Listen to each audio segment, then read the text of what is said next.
Pro-choice activists campaigning for Ireland's highly restrictive abortion laws to be repealed have described how their fight is inextricably linked to the campaign which successfully legalised gay marriage in 2015. Speaking from the streets of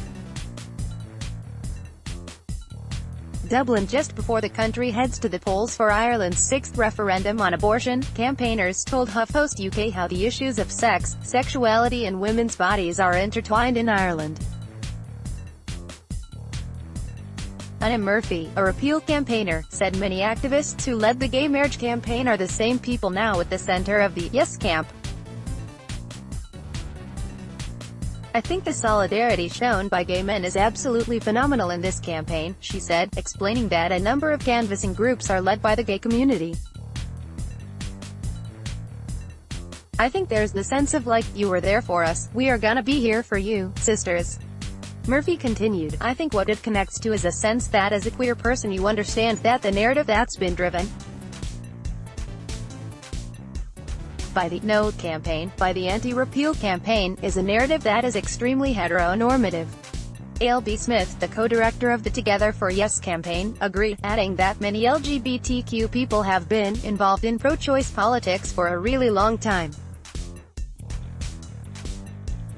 When you are challenging the country and the church about your sexuality, you are also at the same time saying you don't have the right to pass down diktats about what people do with their personal, sexual and reproductive lives.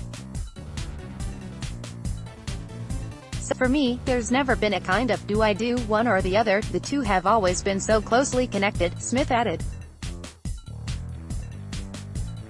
I think that the solidarity that was displayed to us 2 years ago, 3 years ago now, in the marriage equality referendum is something that it's extremely important to show back now, said Thomas, a member of the equality group Rosa. Ireland's abortion referendum will decide whether the country's strict abortion laws should be relaxed. Voters will be given the chance to vote yes or no on whether the 8th Amendment to the country's constitution should be repealed, opening the doors for the government to pass legislation making abortion legal.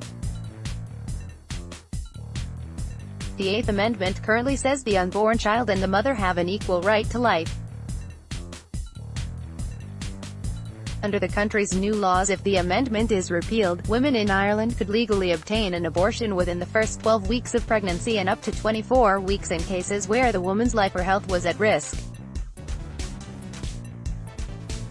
Terminations would also be allowed if the unborn baby had a fatal abnormality.